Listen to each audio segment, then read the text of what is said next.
हरिः ॐ आनन्दम्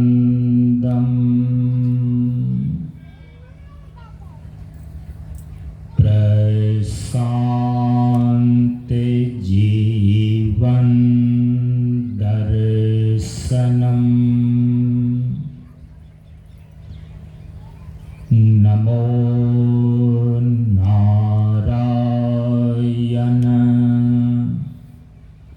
नारायणम्।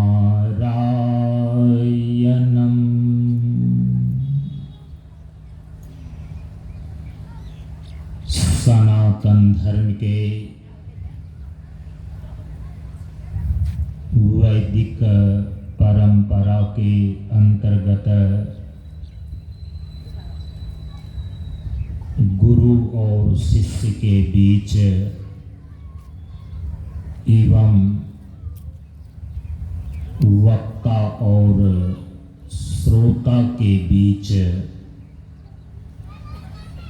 ज्ञान का आदान प्रदान होने के लिए प्रयुक्त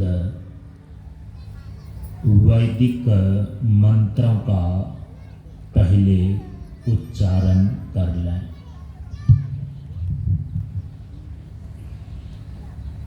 ओम सहना ववतु सहना ववतु सहनौ भुनक्तु सहनौ भुनक्तु सह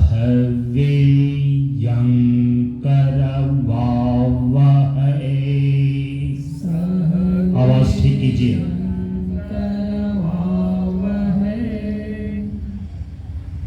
तेजस्विनावधीतमस्तु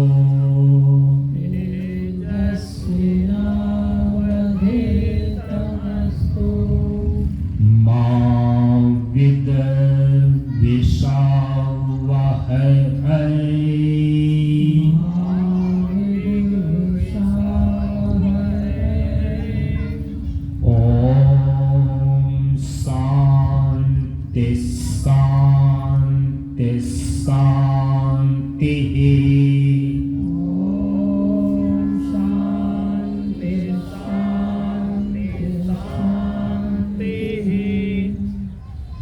असतो मा सद्गमय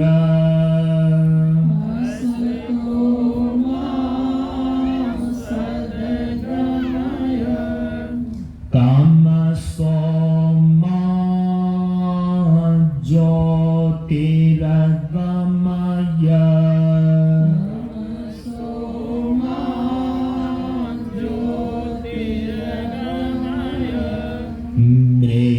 मृत्योर्मा अमृतमगमय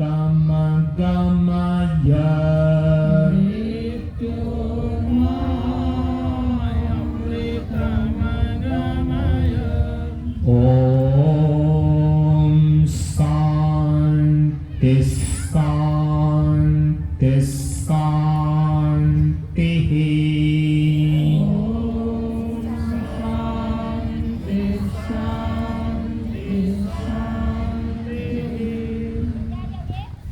सभी लोग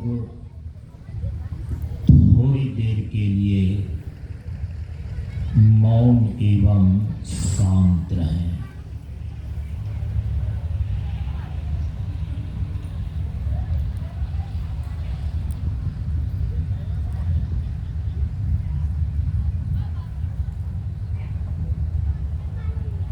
नमो नारायण। ब्रह्मानंदं परम सुखदं केवलं ज्ञानमूर्तिम्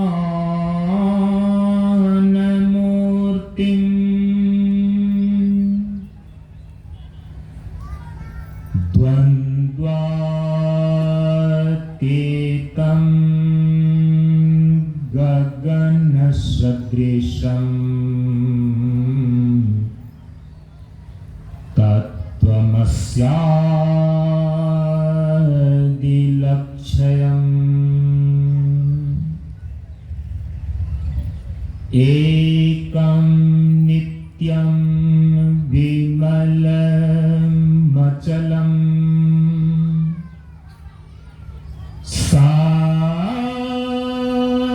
सर्वधि साक्षिभूतम्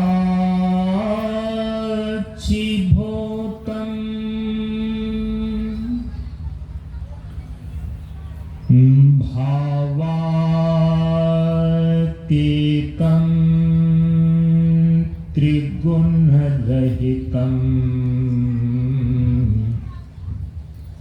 सद्गुरुं तं नमामि।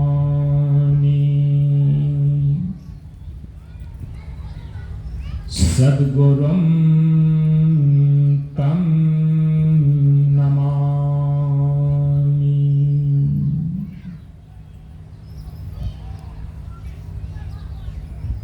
श्री गुरु चरण स्पर्श अनुभूति ज्ञान मार्ग सत्संग के सानिध्य में उपस्थित श्रद्धालु सत्संग प्रेमियों, ज्ञान बढ़े गुणवान के संगत, ध्यान बढ़े तपस्वी संग किन्हो, बुद्धि विवेक विचार बढ़े संत सन्यासी सुसज्जन तिन्हो। इसलिए ज्ञानी वेद है ज्ञान से, व्याधा वेद है तीर, सद्गुरु वेद है सत्य से, भींगे सकल शरीर। प्रेमियों, हम सभी लोग बिहार प्रांत के नवादा जिला अंतर्गत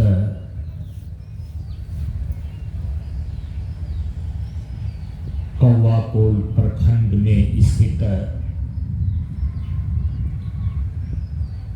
मधुरापुर ग्राम मंच पर आयोजित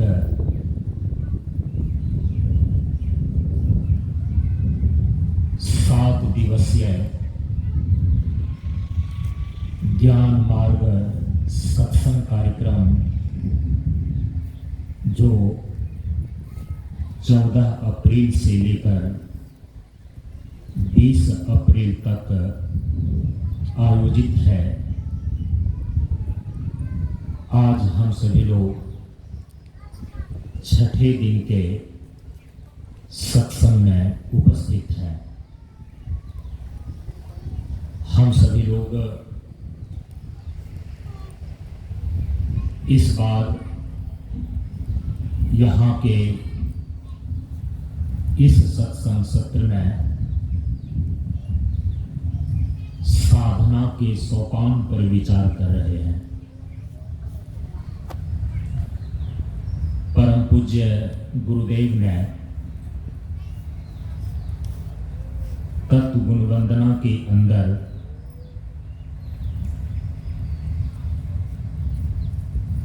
एक सही जीवन जीने का छोटा सा सूत्र निर्देशित किया है, जिसको पिछले 3 दिनों से आप सुन रहे हैं कि जीवन धाराएं चलें साधन संयम योग से।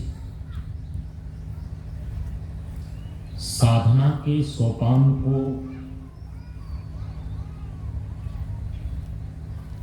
हमारे सनातन वैदिक शास्त्रों में जिस प्रकार से निरूपण किया गया है और परम पूज्य गुरुदेव ने अपने उपदेश में साधना के स्वरूप को लेकर जो निर्देश दिए हैं,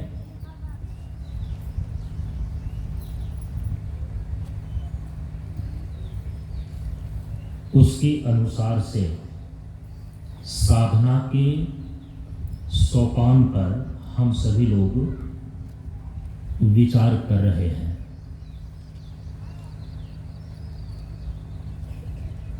साधना कहते किसको है?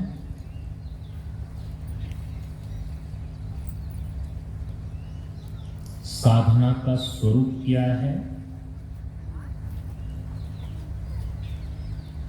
साधना की आवश्यकता क्यों है? अर्थात साधना करना क्यों आवश्यक है? साधना का क्रम क्या है? साधना के निश्चित सोपान किस रूप में हमारे शास्त्रों में और महापुरुषों के द्वारा बताया गया है, और साधना हम कैसे किस प्रकार से करते हैं, इन सभी आयामों पर हम सभी लोग विचार कर रहे हैं। सबसे पहले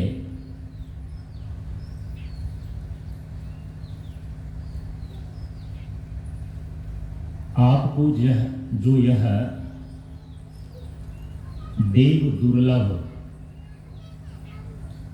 मनुष्य जीवन प्राप्त हुआ है, जिसके बारे में आप पिछले 3 दिनों के सत्संग से लगातार श्रवण करते आ रहे हैं, इस जीवन को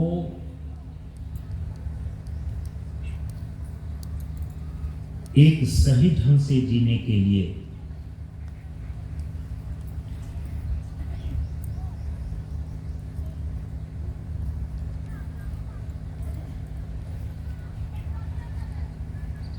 और इस जीवन की पूर्णता को प्राप्त करने के लिए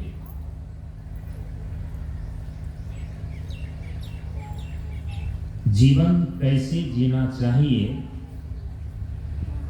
इसको जानना और समझना पड़ता है। यह तो जीवन सब कोई जी रहे हैं, जन्म लेते हैं,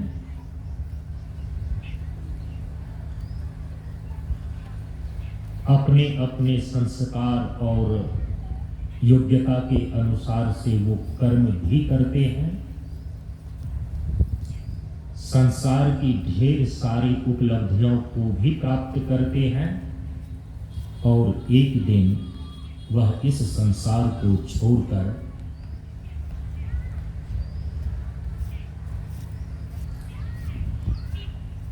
वर्तमान जीवन से परोक्ष जीवन की ओर यात्रा मृत्यु के द्वारा कर लेता है। मृत्यु के बाद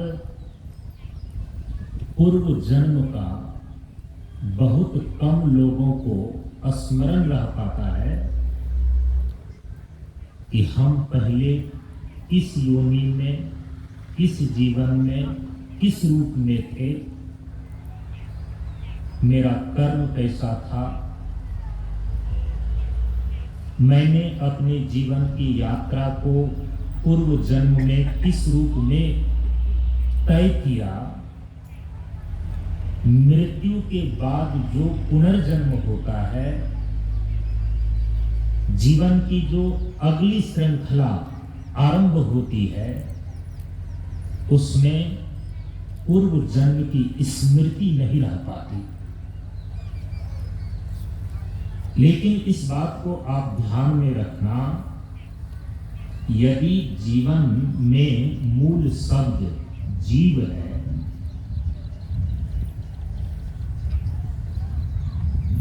शरीर की मृत्यु होती है, जीव तो मरता नहीं है, क्योंकि जीव नित्य और अविनाशी है।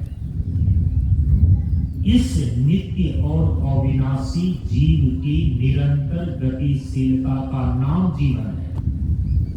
इसीलिए केवल स्थूल शरीर की मृत्यु से आपके जीवन की यात्रा समाप्त नहीं होती। कल हम यह स्पष्ट कर आए हैं कि इस सृष्टि में देहांतर और लोकांतर के बीच इस नित्य और सनातन जीव की अनादि काल से निरंतर गतिशीलता बनी हुई है। इस प्रकार से आपके जीवन की श्रृंखला करोड़ों ही नहीं अरबों वर्ष पुरानी है। केवल पूर्व जन्म की स्मृति आपको नहीं है। तो इस सृष्टि में इस नित्य और अविनाशी जीव की जो अनादि काल से निरंतर गतिशीलता बनी हुई है, अर्थात जीवन की धारा चल रही है, ये कब तक चलेगी?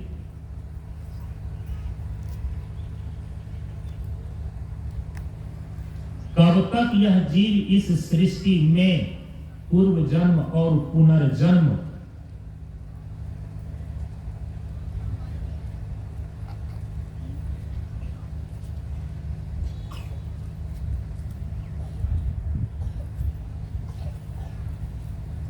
इस चीज को दोहराते रहेगा?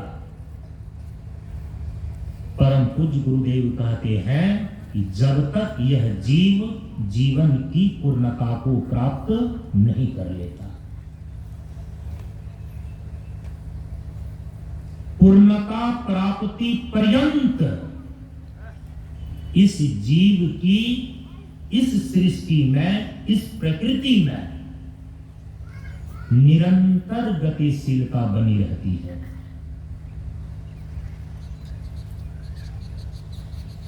जन्म और मृत्यु से होकर के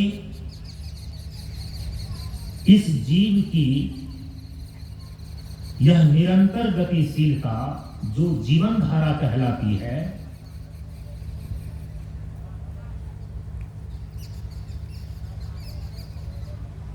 इस जीवन धारा को हम कैसे चलाएं? हम इस जीवन को कैसे जिएं? जिस चीज के लिए यह जीव निरंतर गतिशील है, उस प्रयोजन को पूरा कर ले, अर्थात जीवन की पूर्णता को प्राप्त कर ले। उसी के लिए परम पूज्य गुरुदेव यहां निर्देश कर रहे हैं कि जीवन धाराएं चलें साधन संयम योग से। यों ही जीवन आप जीते रहेंगे, आपके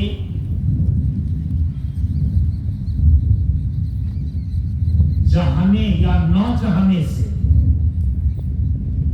ये जीवन की धारा रुकेगी नहीं। जीवन की धारा बहती रहती है।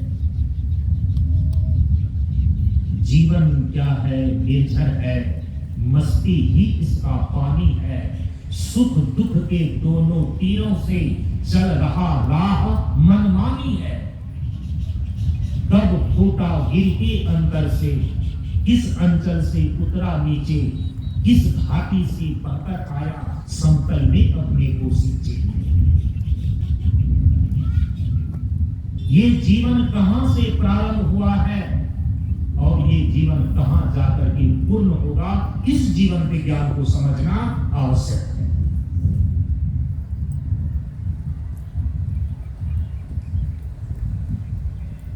किसी अन्य विधि से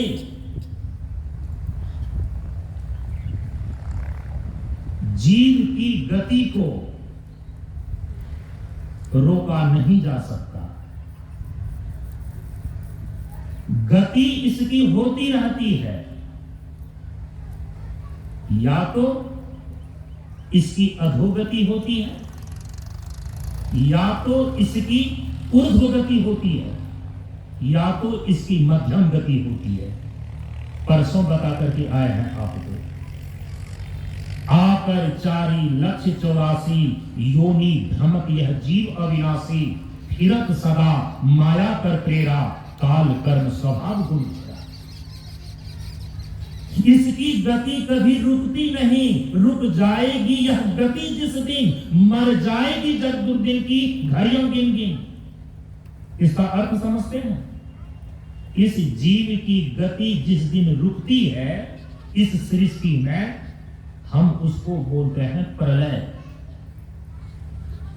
ये दुनिया ही नहीं रहती, ये सृष्टि ही नहीं रहती। रुक जाएगी यह गति जिस दिन, मर जाएगी जग, मन प्रलय हो जाएगा।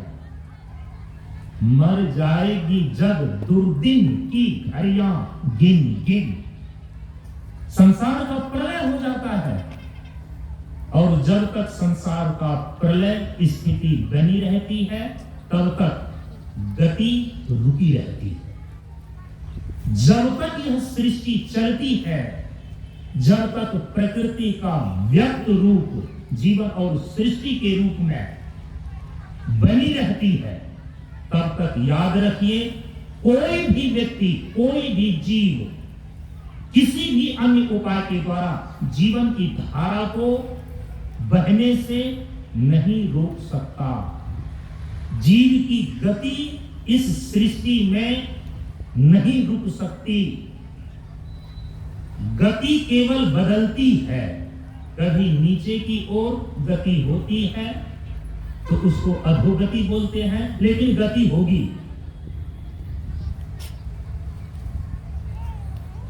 कभी गति मध्यम होती है, सामान्य गति चलती रहती है, न नीचे की ओर गिरता है न ऊपर की ओर उठता है, सामान्य रूप से बीच में चलते रहता है।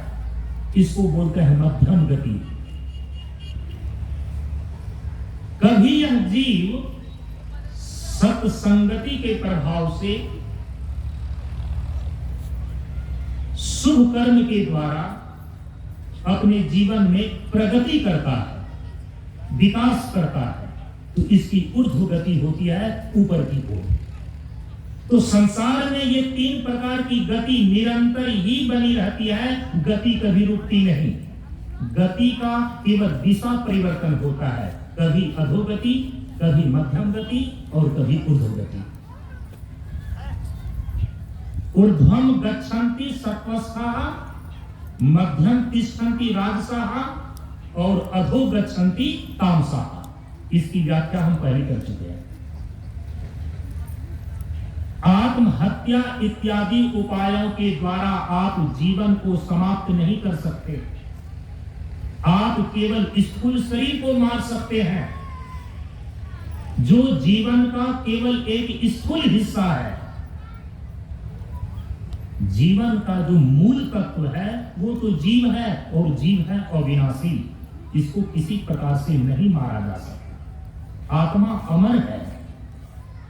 शरीर और आत्मा के संयोग से एक विलक्षण शक्ति उत्पन्न होती है, उसी विलक्षण शक्ति का नाम है जीव।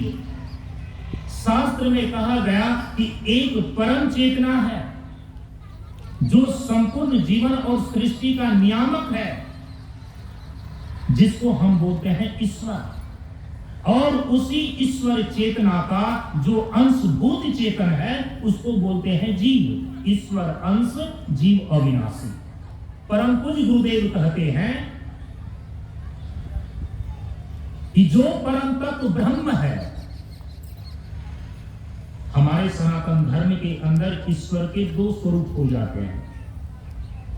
हम सनातन धर्म के सिद्धांतों की बात करते हैं। बहुत सारे आज मजहब हैं, पंथ हैं, मत हैं, उनके अलग अलग व्यक्तिगत विचार हैं। हम उसकी बात नहीं कर रहे हैं। हम सनातन वैदिक सिद्धांत की बात कर रहे हैं। उसके आधार पर जो ईश्वर है ना, उनके दो स्वरूप हो जाते हैं। एक है ईश्वर का सगुण स्वरूप और एक है ईश्वर का निर्गुण स्वरूप। उपासना के दृष्टिकोण से या सम्यक रूप से हमारे यहां पर ईश्वर के तीन स्वरूप हो जाते हैं। निर्गुण निराकार स्वरूप,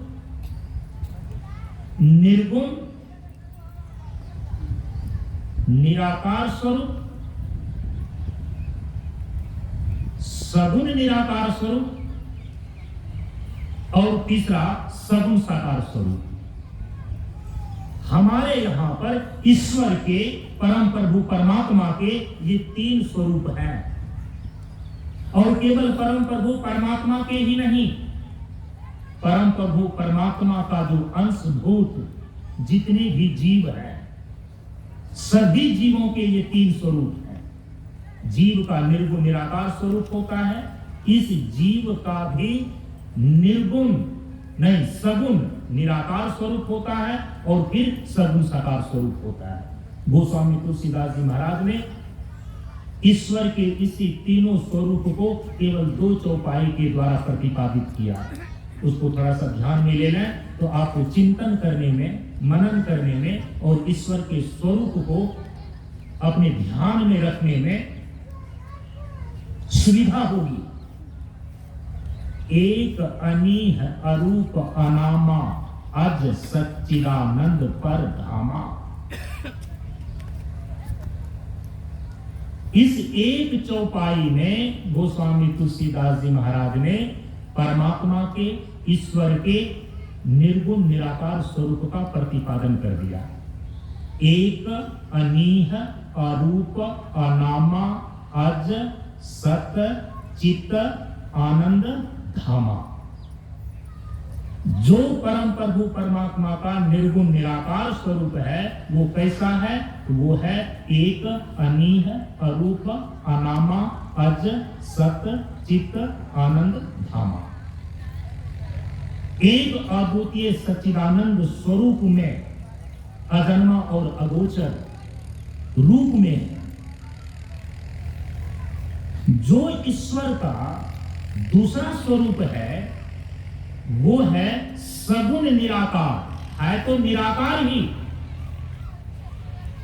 लेकिन सगुण है। सगुण का मतलब होता है गुण सहित, निर्गुण का अर्थ होता है गुण रहित। गुण का अर्थ यहां पर है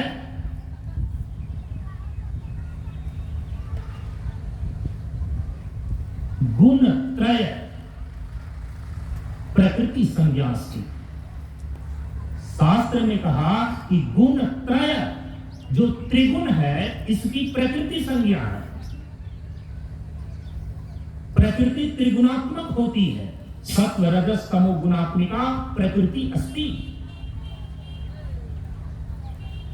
सगुण का अर्थ होता है त्रिगुणात्मिका प्रकृति की उपाधि के सहित, लेकिन निराकार, वो सीधे दृष्टि का विषय नहीं बनता। तो सगुण निराकार ये परमात्मा का दूसरा स्वरूप है। और इस विषय में गोस्वामी जी ने रामचरितमानस के अंदर प्रतिपादन किया कि व्यापक विश्व रूप भगवाना।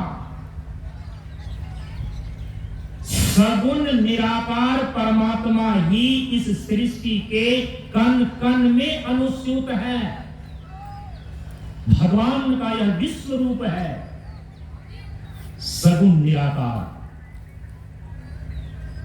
इस चर्म चक्षु से भगवान का रूप दिखता नहीं, इसीलिए निराकार।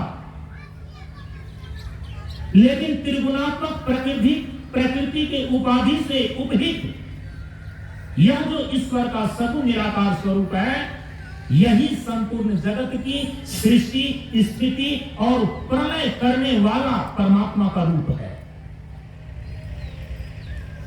व्यापक विश्व रूप भगवान। परमात्मा का जो तीसरा स्वरूप है उसको बोलते हैं सगुण साकार स्वरूप। जब ईश्वर अवतार लेते हैं राम के रूप में, कृष्ण के रूप में, जिनकी दृष्टि होती है, ये जो संपूर्ण जगत आपको दृष्टि गोचर हो रहा है, ये भगवान का विराट रूप है। तत्वदर्शी महापुरुष, जिनको तत्व का विभाग ज्ञात है, जो तत्वदर्शी महापुरुष हैं, उनकी दृष्टि में ये अखिल विश्व जो दृष्टि गोचर हो रहा है, यह केवल भव रूप ही नहीं है, भगवान का विराट रूप है। इस रूप में दर्शन करते हैं।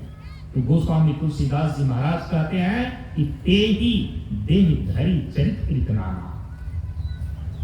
जो निर्गुण निराकार स्वरूप वाला परमात्मा है वही व्यापक विश्व रूप भगवाना होकर सृष्टि के कण-कण में अनुस्यूत है। भक्तों का कल्याण करने के लिए इस सृष्टि में जो जिज्ञासु भक्त हैं, भगवान के भक्त हैं, उनका उद्धार करने के लिए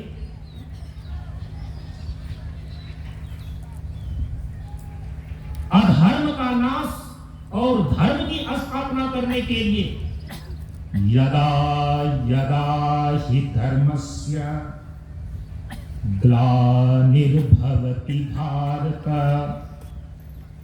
अभ्युत्थानम् अधर्मस्य तदात्मानं सृजामि अहम्। भगवान कहते हैं कि ये मेरी प्रतिज्ञा है। ये जो सृष्टि तुम देख रहे हो ये किसी मनुष्य ने नहीं बनाया है, ये परमात्मा की संरचना है। क्योंकि जो सगुण निराकार ईश्वर है वही संपूर्ण जीव जगत की सृष्टि करते हैं, उसकी स्थिति को बनाकर रखते हैं और अंत में प्रलय करते हैं। तो जिसने बनाया है वही चला रहे हैं और अंत में वही इस सृष्टि को प्रलय भी करके मिटा देते हैं। दूसरा कोई भी इस कार्य को करने में समर्थ नहीं है, इसीलिए ईश्वर को हम सर्वशक्तिमान बोलते हैं। इतनी बड़ी सृष्टि स्थिति और प्रलय करने का कार्य सर्वशक्तिमान ईश्वर बिना सर्वज्ञ हुए नहीं कर सकते। एक छोटा सा भी घर बनाने में आपको ज्ञान की आवश्यकता पड़ती है, बनाने की जानकारी होनी चाहिए। तो इतनी बड़ी सृष्टि का निर्माण जिन्होंने किया होगा तो अंदाज लगा सकते हैं कि उनका कितना बड़ा ज्ञान होगा।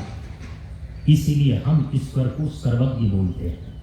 तो सर्वज्ञ और सर्वशक्तिमान ईश्वर इस संपूर्ण जीवन और सृष्टि का अभिन्न निमित्तोपादान कारण होने के कारण से सृष्टि के कण कण में अनुस्यूत है। गोस्वामी तुलसीदास जी महाराज कहते हैं कि जो इस सृष्टि के कण कण में जन जन में सगुण निराकार परमात्मा विराजमान है, भले वो दृष्टिगोचर नहीं हो रहा है क्योंकि निराकार रूप में अभी है, ते ही वही देहधारी चरित्र नाना, वही अपनी लीला को करने के लिए, अपने लीला चरित्र का संपादन करने के लिए, जिसके माध्यम से भक्तों का उद्धार होता है। इस सृष्टि में जीवन के परम पुरुषार्थ मोक्ष को और उसके अनुकूल परंपरागत साधन धर्म की स्थापना होती है। अर्थ और काम नियंत्रित होते हैं, व्यवस्थित होते हैं।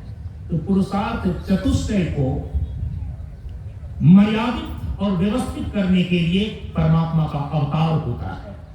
और जब परमात्मा का अवतार होता है ते ही देहधारी चरित्र नाना, वे नाना प्रकार के चरित्र और लीला करते हैं। इस स्वरूप को बोलते हैं सगुण साकार रूप। तो परमात्मा के ये तीन स्वरूप हैं।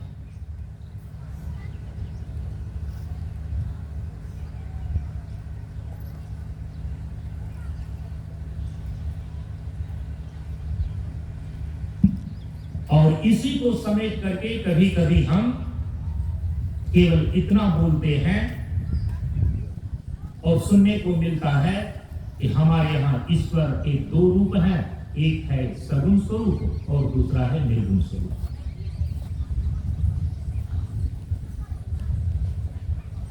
ईश्वर का जो निर्गुण स्वरूप है ना, हमारे वेदांत में, हमारे उपनिषद में, वेदांत उपनिषद बहुत कम लोग जानते हैं कि कहते किसको। अब तो समय आज और कल 2 दिन मात्र बचा हुआ है, इसमें सारी बातों को समेटना भी है। इतना ही आप समझना कि वेद का जो ज्ञान कांड है उसको उपनिषद बोलते हैं। वेद का जो अंतिम सार, अंतिम भाग है, वेद के शिरोभाग को उपनिषद अथवा वेदांत बोलते हैं। जिसमें परम तत्व का प्रतिपादन किया गया हो उसको वेदांत दर्शन बोलते हैं। ईश्वर के विविध स्वरूपों का जहां पर प्रतिपादन किया गया है और विविध जो ईश्वर के स्वरूप हैं उसका दर्शन करने की, उसका साक्षात्कार करने की जहां साधना विधि और उपासना का वर्णन किया गया है, हम उसको उपनिषद बोलते हैं। तो हमारे उपनिषद में, हमारे वेदांत दर्शन में जो तत्व के प्रतिपादन का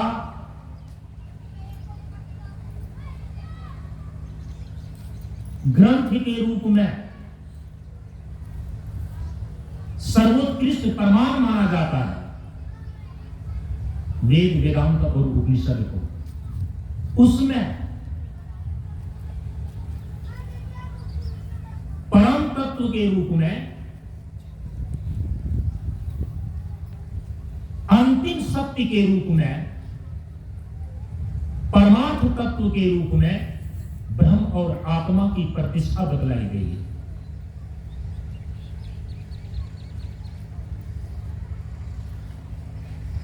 ईश्वर का जो निर्गुण स्वरूप है उसी को उपनिषद में, वेदांत में पर ब्रह्म बोलते हैं।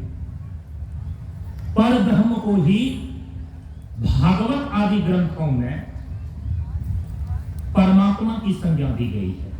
पर ब्रह्म बोले या परमेश्वर बोले या परमात्मा बोले, ईश्वर का जो निर्गुण निर्विशेष स्वरूप है, निर्गुण निराकार स्वरूप है, उसी को पर ब्रह्म बोलते हैं, उसी को परमात्मा बोलते हैं, उसी को परमेश्वर बोलते हैं। और परम पूज्य गुरुदेव अपने प्रार्थना में उसी को परम प्रभु कहते हैं। परम प्रभु स्वज्ञान जी का जीवन होवे ज्ञान। ईश्वर का निर्गुण निराकार स्वरूप जो परब्रह्म परमात्मा है वही परम प्रभु, वही परम प्रभु, वही परमात्मा, वही परब्रह्म इस जीव का वास्तविक स्वरूप है, इस जीव का परमार्थ स्वरूप है परब्रह्म परमात्मा।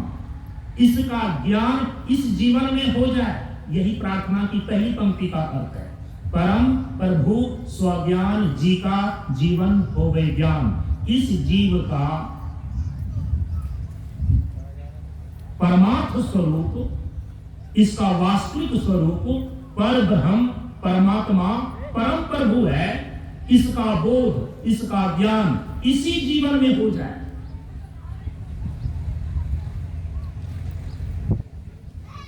जो परम तत्व के रूप में, अंतिम सत्य के रूप में, परमार्थ वस्तु के रूप में परब्रह्म परमात्मा है, वही परब्रह्म परमात्मा आपके इस शरीर के भीतर आत्मा कहलाती है।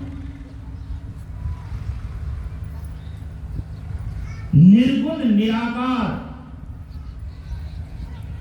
जो निर्विशेष चेतन परब्रह्म परमात्मा के रूप में है, वही इस शरीर के भीतर निर्गुण निर्विशेष चेतन आत्मा कहलाती है।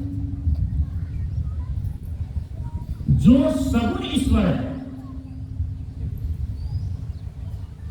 वही सगुण ईश्वर इस शरीर के भीतर सगुण चेतन के रूप में जीव कहलाता है। इसलिए आप कंफ्यूजन में मत रहना, ये बातें आपको इतनी आसानी से हर जगह सुनने को नहीं मिलेगा। बड़े बड़े आचार्यों के यहाँ जाकर के जब आप बैठेंगे ना, सारे काम धाम का त्याग करके, विरक्त होकर के, तब कहीं ये तत्व ज्ञान की बातें आपको सुनने को मिलेगी। हरिद्वार जाएंगे, ऋषिकेश जाएंगे, बड़े बड़े ब्रह्म विद्यापीठ जो बने हुए हैं भारतवर्ष में, वहां पर जाएंगे, तब कहीं ये परम तत्व के विषय में आपको सुनने को मिलेगा कि आत्मा क्या है, ब्रह्म क्या है, ईश्वर क्या है, जीव क्या है। नहीं तो ये छोटे छोटे मत पंथ बना करके जो गांव गली कूचे में हर जगह संस्थान चल रहा है ना, और वहां पर किसी भी प्रकार से लोगों को जोड़ने के लिए केवल ट्रेनिंग दिया हुआ व्यक्ति नियुक्त है। उनको बताइए और उनको पूछिए कि आत्मा में, महात्मा में और परमात्मा में अंतर क्या है, वो गोल गोल घुमाने लगेगा। उनको पूछिए कि जीव और ईश्वर में अंतर क्या है, वो गोल गोल घुमाने लगेगा, क्योंकि स्पष्ट रूप से तत्व का ज्ञान उसको भी नहीं हुआ है, तो आपको क्या बताएंगे।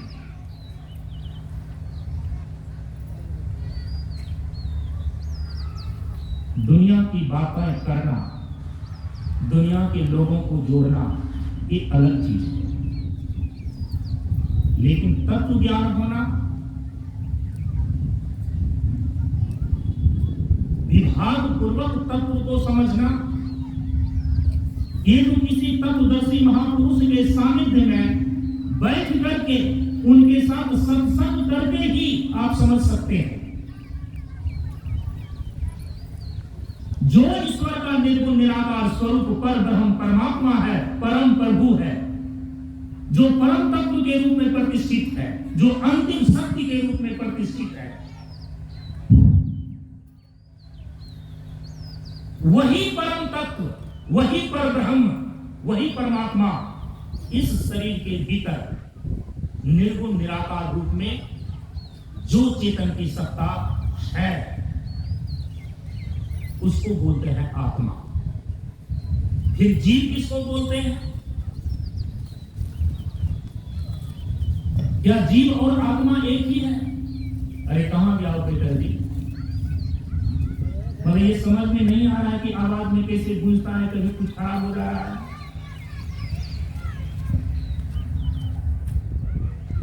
चेतन है, प्रकृति के तीनों गुणों से, तीनों गुणों के प्रभाव से जो निर्लिप्त चेतन है, चेतन की उस अवस्था को हम आत्मा बोलते हैं।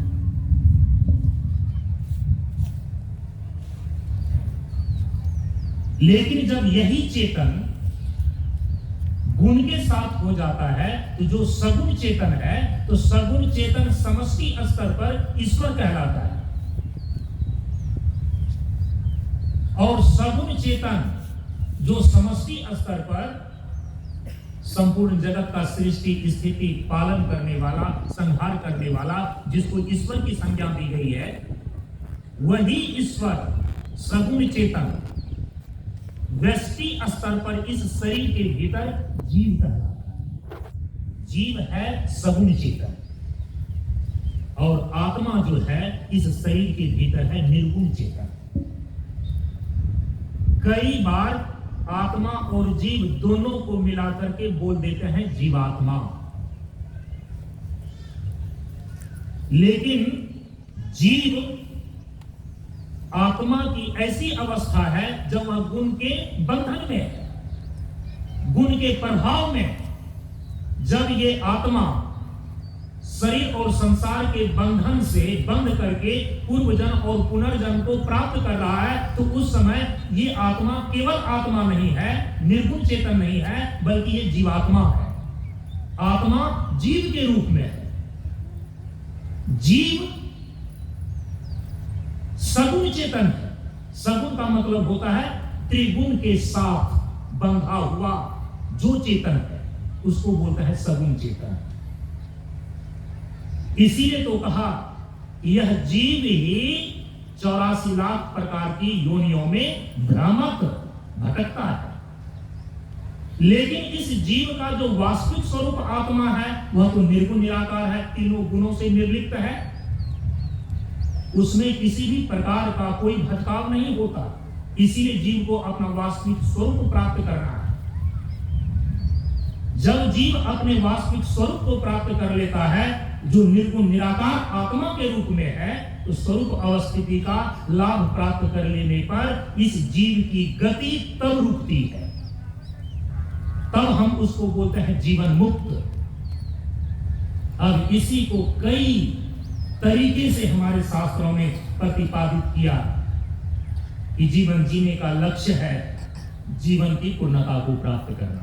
जीवन की पूर्णता को प्राप्त करने का मतलब क्या है? यह जीव अपने वास्तविक स्वरूप निर्गुण निराकार आत्मा में अवस्थित हो जाए। ये आत्मा इस शरीर के भीतर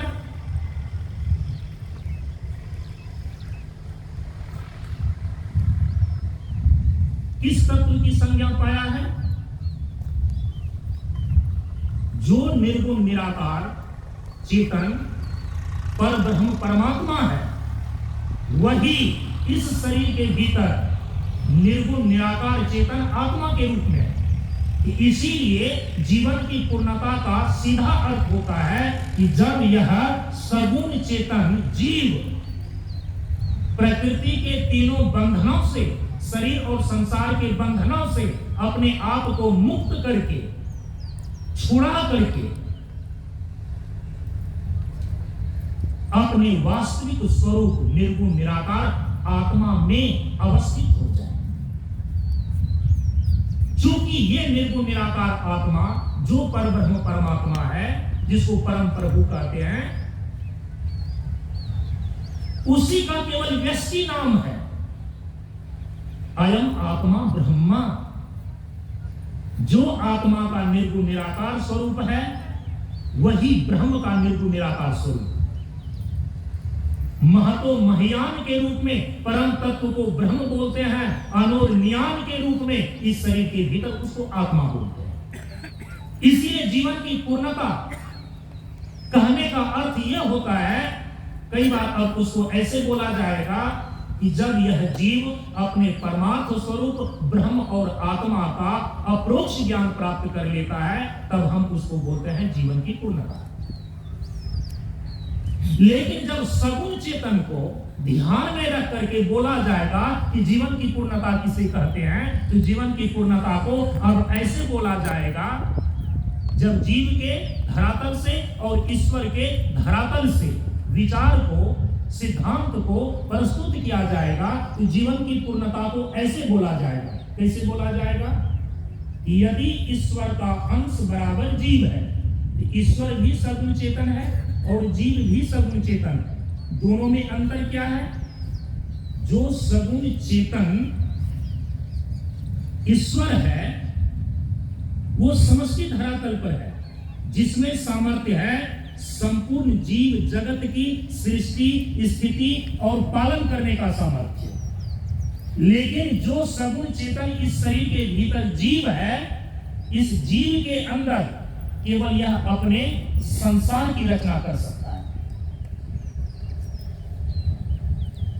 अपनी अपनी दुनिया को यह बना सकता है। अपना घर बनाएगा, अपना परिवार बनाएगा, अपना देश दुनिया बनाएगा, दुकान मकान खेत खलिहान बनाएगा। इसको बोलते हैं कि जीव की अपनी अपनी दुनिया, अपना अपना संसार। ये जो शरीर के अंदर सगुण चेतन जीव है, इसके अंदर वो सामर्थ्य नहीं है। ये पृथ्वी, जल, अग्नि, वायु और आकाश के रूप में जो जगत दिख रहा है, इस जगत की रचना कर सके, इसको चला सके और इसका प्रलय कर सके। जो सगुण चेतन के रूप में व्यष्टि जीव है इस शरीर के भीतर, इसका केवल सामर्थ्य इतना ही है कि है तो ईश्वर का अंश, टुकड़ा है, इसमें अल्प शक्ति है, अल्प ज्ञान है, अल्प सामर्थ्य है। तो सीमित सामर्थ्य, सीमित ज्ञान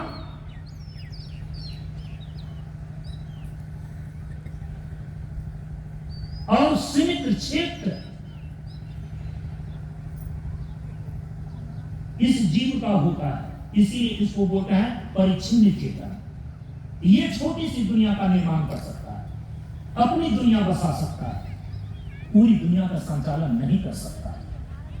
लेकिन दोनों ही सगुण चेतन, जीव भी सगुण चेतन और ईश्वर भी सगुण चेतन।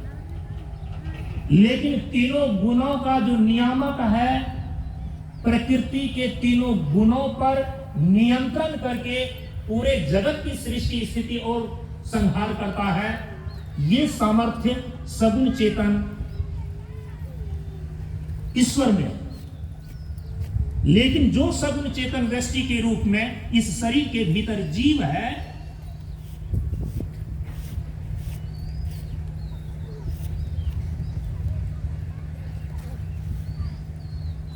इसके साथ भी तीनों गुण है, क्योंकि सगुण है, लेकिन ये गुण के अधीन है, ये गुण का नियामक नहीं है। अंतर इतना है, ईश्वर भी सगुण चेतन, लेकिन त्रिगुणात्मक प्रकृति का वो नियामक है, संचालक है। इसीलिए ईश्वर सृष्टिकर्ता कहलाते हैं, पालनकर्ता कहलाते हैं और सृष्टि का संहार करता कहलाते हैं। लेकिन जो सगुण चेतन व्यष्टि के रूप में यह जीव है,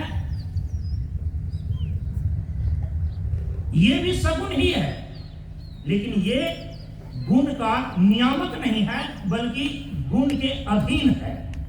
जा बस जीव परा भव कूपा, जिसके अधीन होकर, जिसके वश होकर, जिस बंधन में आकर के ये जीव फंस गया है, वो है प्रकृति का तीन गुण।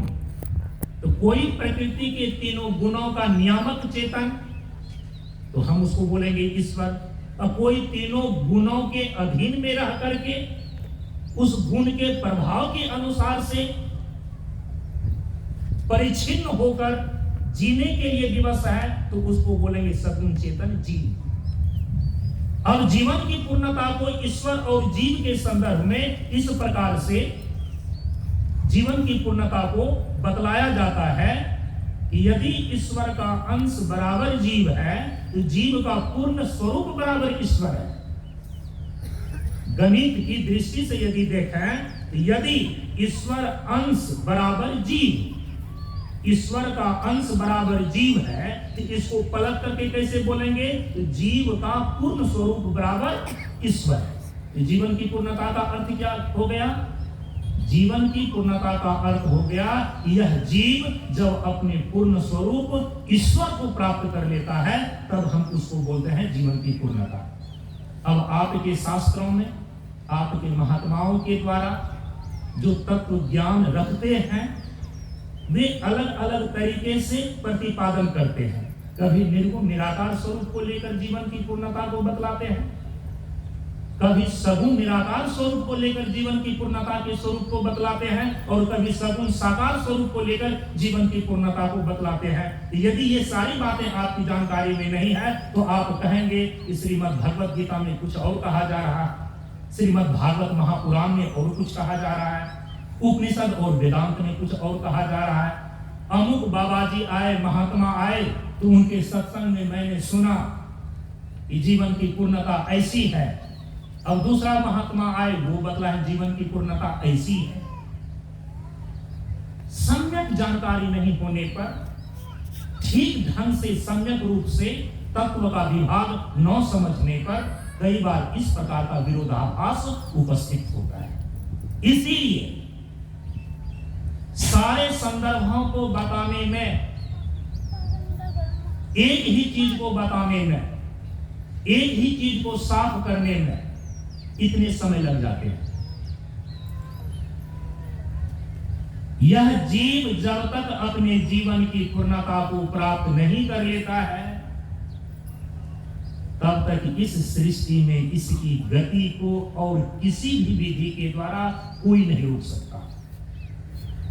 इसकी गति होती रहेगी, या तो अधोगति होगी, या तो प्रगति होगी, या तो ऊर्ध्व गति होगी, लेकिन गति इसकी चलती ही रहती है। इसीलिए दुनिया में आए हैं तो जीना ही पड़ेगा। जिंदगी अगर जहर है, जहर है नहीं, इसलिए शब्द लगाया गया अगर। आपने नासमझी के कारण से, मूर्खता के कारण से, गलत जीवन शैली के कारण से अपने जीवन को जहर बना लिया है, तो जहर पीना पड़ेगा आपको। जीवन तो है अमृत, क्योंकि जीवन का जो अंतिम स्वरूप है ना, वो तो अमर है, अमर आत्मा है। जीवन के अस्तित्व का मौलिक हिस्सा अमर आत्मा है।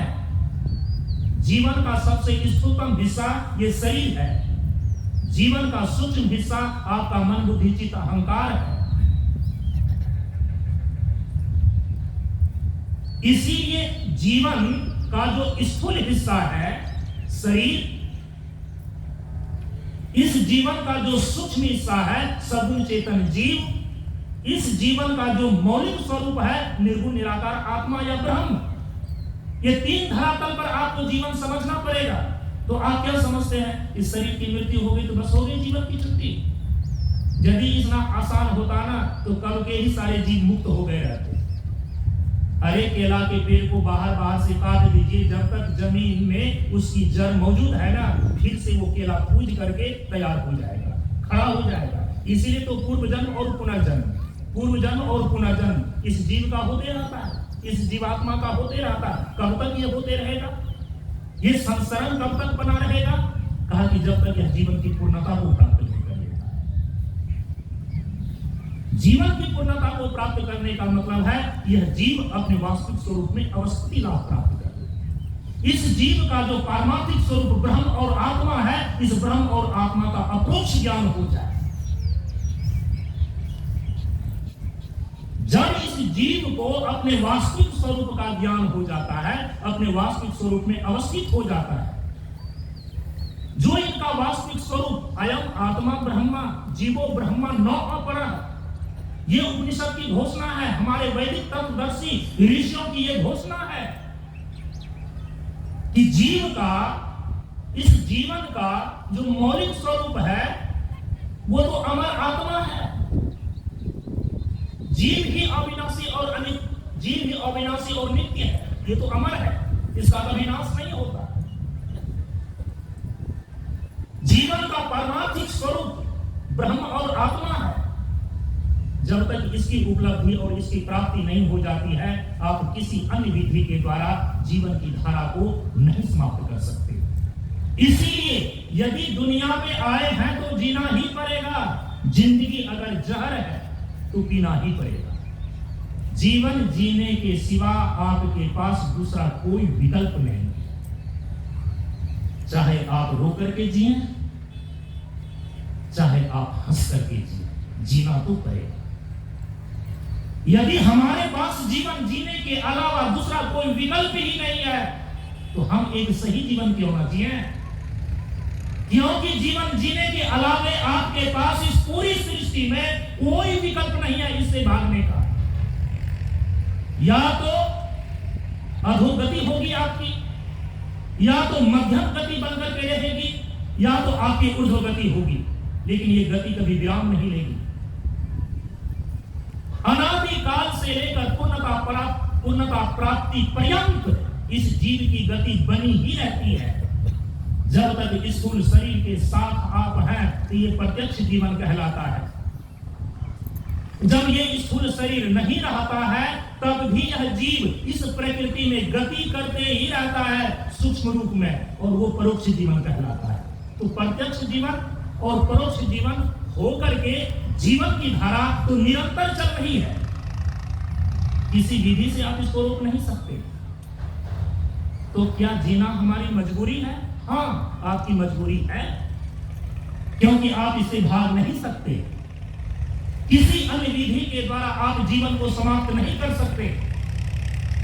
आत्महत्या इत्यादि के द्वारा जीवन समाप्त नहीं होता है, शरीर समाप्त होता है। और केवल शरीर का नाम जीवन नहीं है, जीव की निरंतर गतिशीलता का नाम जीवन है, और जीव तो नित्य अविनाशी है। इसको कौन कैसे मार सकता है? यही बात तो भगवान श्री कृष्ण ने अर्जुन को गीता में समझाया कि तुम समझते हो कि सगे संबंधी को हम मार देंगे। अरे सगे संबंधी को तुम कैसे मारोगे? क्या ये सगा संबंधी केवल शरीर है, या इस शरीर के भीतर बैठा हुआ जीवात्मा अपने कर्म को कर रहा है, अपने कर्तव्य को कर रहा है, और तुम इसी कर्तव्य से भाग रहे हो, इन कर्तव्य विमूढ़ हो रहे हो।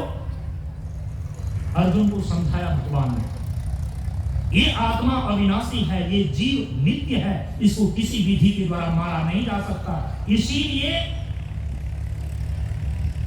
हर हालात में आपको जीना पड़ेगा।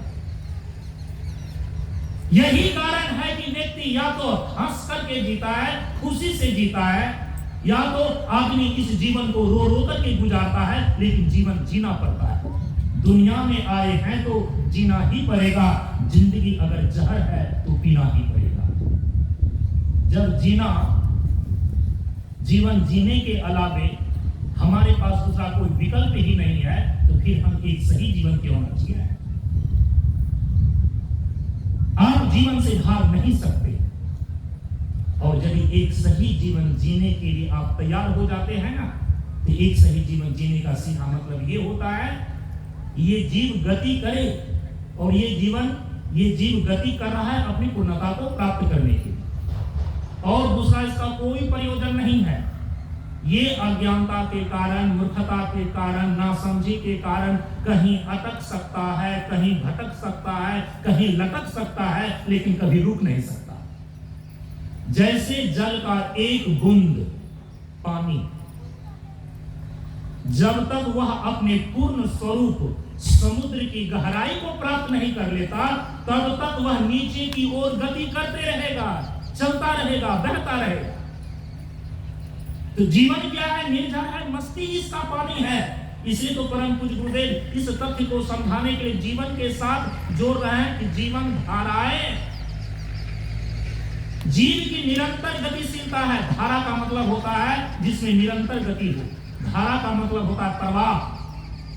ये जीवन धारा है, एक प्रवाह है, इसको आप नहीं रोक सकते।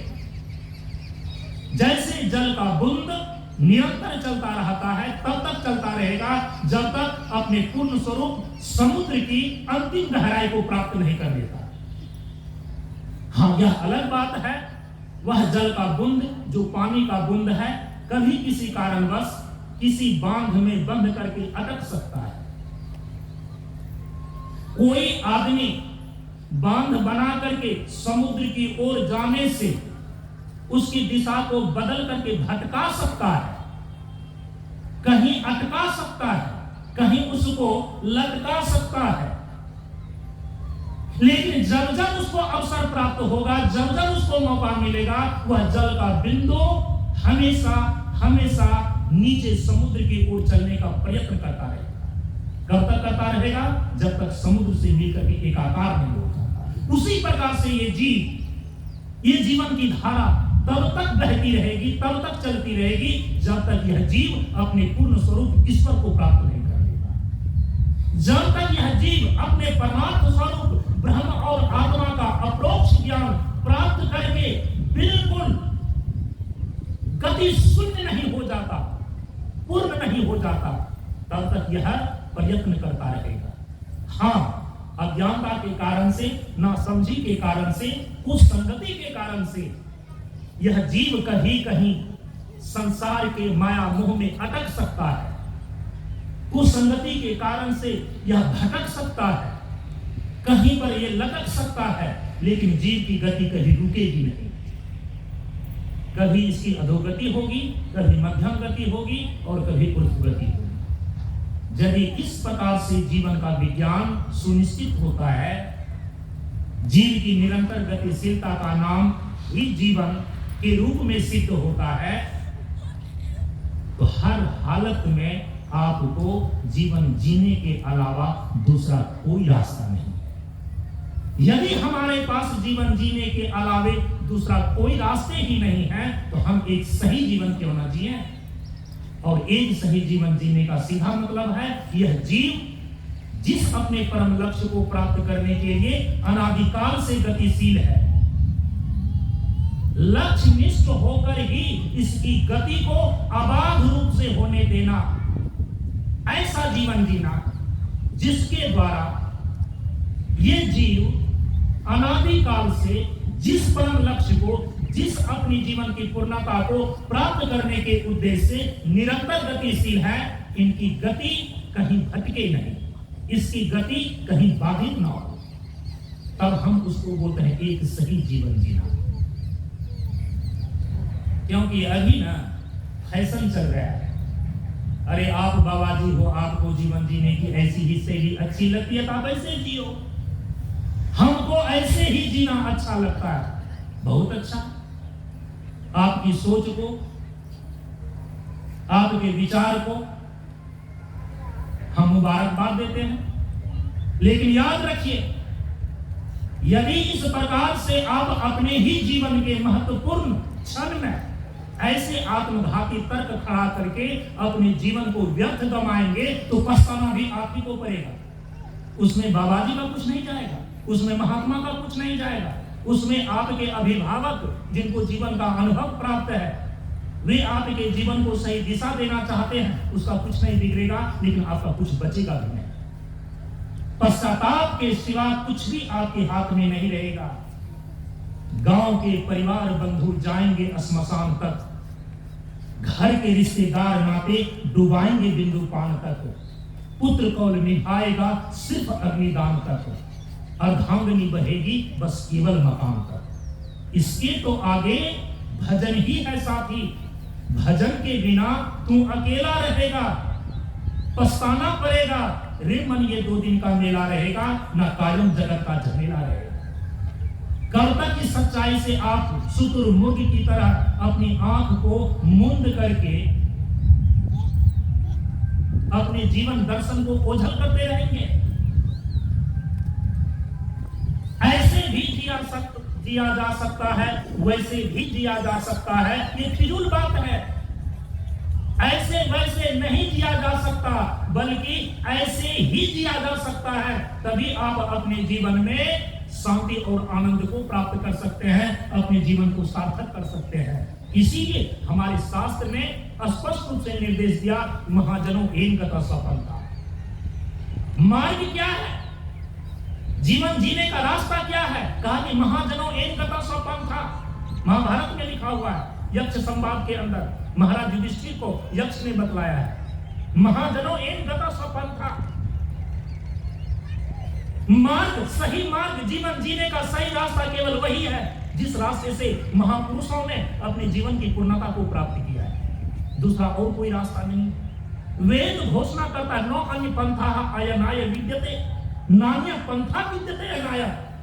जीवन की पूर्णता को प्राप्त करने का दूसरा कोई मार्ग है नहीं और आगे भविष्य में हो नहीं सकता। और आप कहते हैं कि हम ऐसे भी जी सकते हैं, हम वैसे भी जी सकते हैं, चाहे जैसे आप जी सकते हैं, लेकिन आप अपने जीवन की पूर्णता को प्राप्त नहीं कर सकेंगे। जीव जिस चीज के लिए गतिशील है अनादिकाल से, इस जीवन का जो परम लक्ष्य है उसको प्राप्त करने के लिए 150 प्रकार की विधि नहीं है जीने की, उसकी एक निश्चित विधि है। और उसी निश्चित विधि की ओर परम पूज्य गुरुदेव आपको संकेत कर रहे हैं। यदि तुम अपने जीवन में जीवन की पूर्णता को प्राप्त करना चाहते हो, एक सही जीवन जीना चाहते हो, तो उसका एकमात्र निश्चित तरीका, निश्चित सूत्र यही है, जीवन धाराएं चलें साधन संयम योग से। जब आप अपने जीवन की धारा को साधन से, मन साधना में, संयम से, सदाचार पूर्वक, धर्म पूर्वक, नीति पूर्वक, कर्तव्य पूर्वक, संयम का इतना अर्थ है यहां योग से, और योग का मतलब होता वो आंतरिक क्रिया, वो रास्ता जिस रास्ते से होकर के ये जीव अपने भीतर प्रवेश करता है, हम उसको योग बोलते हैं। ठीक है, शरीर को स्वस्थ रखने के लिए हम हाथ भी घुमाते हैं, कसरत भी करते हैं, व्यायाम भी करते हैं, उछल कूद भी करते हैं, ये शारीरिक एक्सरसाइज, फिजिकल एक्सरसाइज जरूरी है, लेकिन केवल इसका नाम योग नहीं है। योग के प्राचीन ग्रंथों में पढ़ करके देखिए, योग कहा जाता है किसको?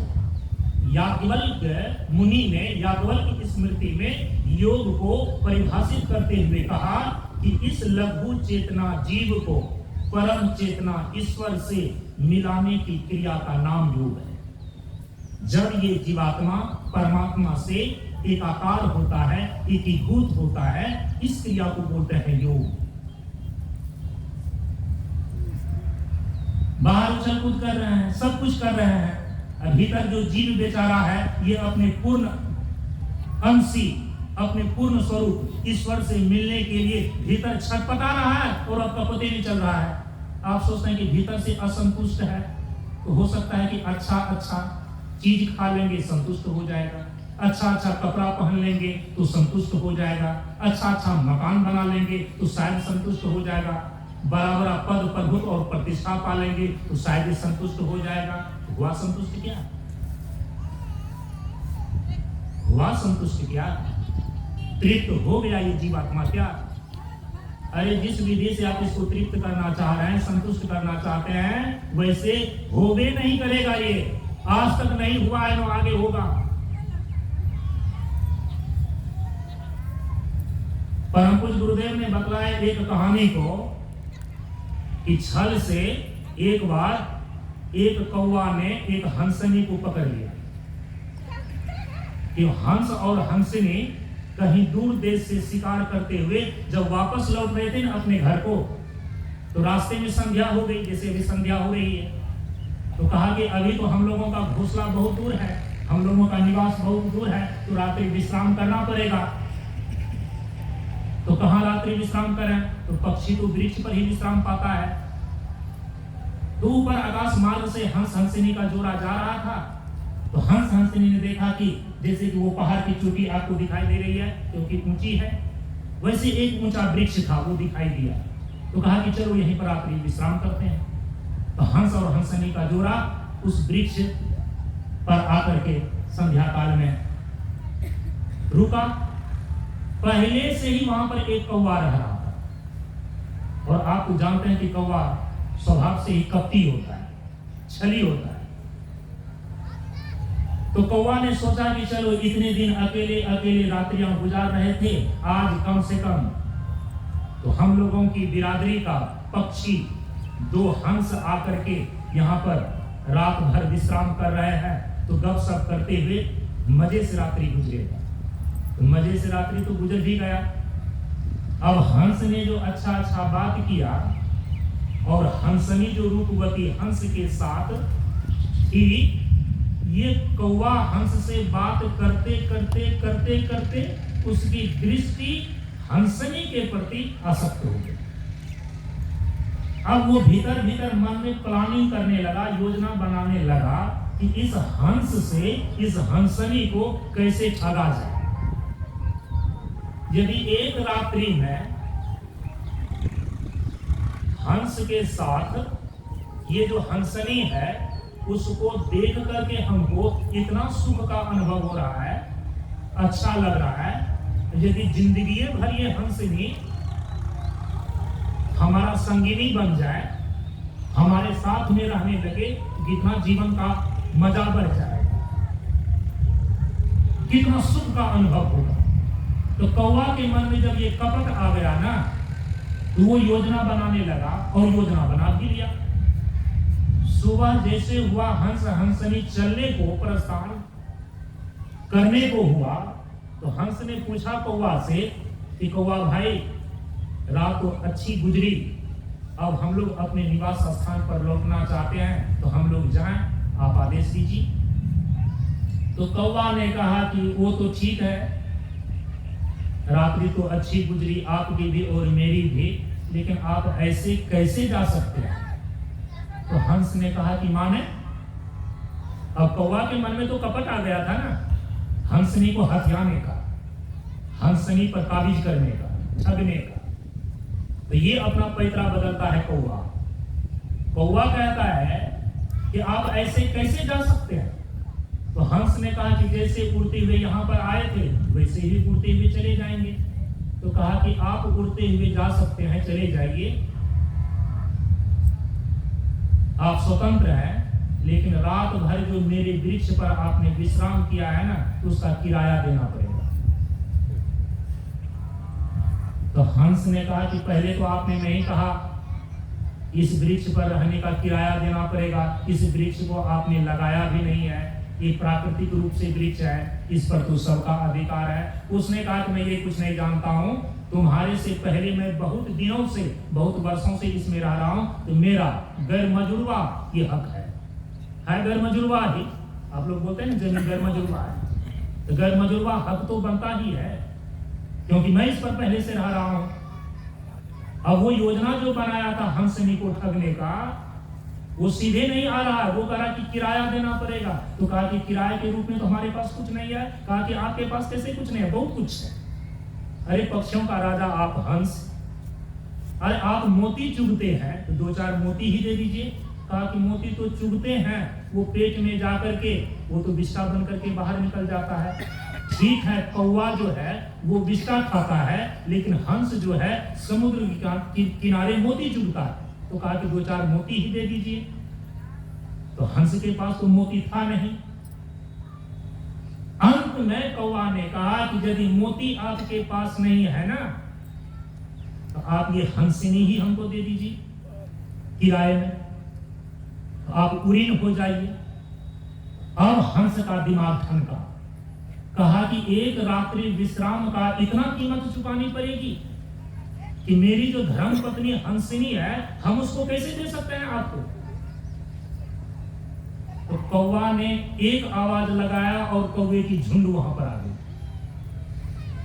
कहा कि यदि आप इज्जत से सही सलामत यहां से जाना चाहते हैं ना, या तो मेरी कीमत चुकाइए या हंसिनी को छोड़ करके जाइए।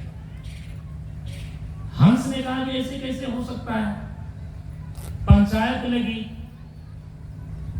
अब जो दो के बीच में झगड़ा हो तो तीसरे के पास जाना पड़ता है। तो कौवा इस चीज के लिए तैयार हुआ, कहा कि चलो पंचायत करते हैं। तो एक वकील को पकड़ा गया, एक जज को पकड़ा गया।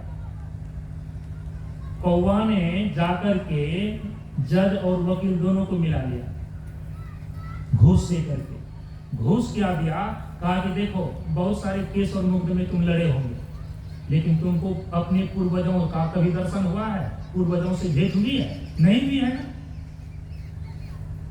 तो जज और वकील ने कहा कि हाँ, कहाँ हमारे पूर्वज, हमारे बाप दादे मर करके चले गए, दोबारा तो दर्शन नहीं हुआ। कहा कि मैं दर्शन करा दूंगा, क्योंकि हम काक भुसुंडी के वंशज हैं। हमारा वंशज जो काक भुसुंडी है ना, भगवान श्री राम के भक्त।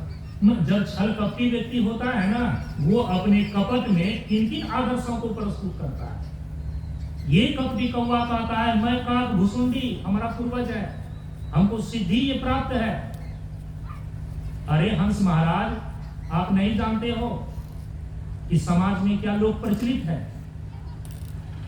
हमारे पास इतनी तो सिद्धियां हैं कि किसी के घर के ऊपर मुंडेर पर बैठ करके 2-4 बार हम बोल देते हैं तो लोगों को इतना निश्चय हो जाता कि कोई मेहमान आने वाला है।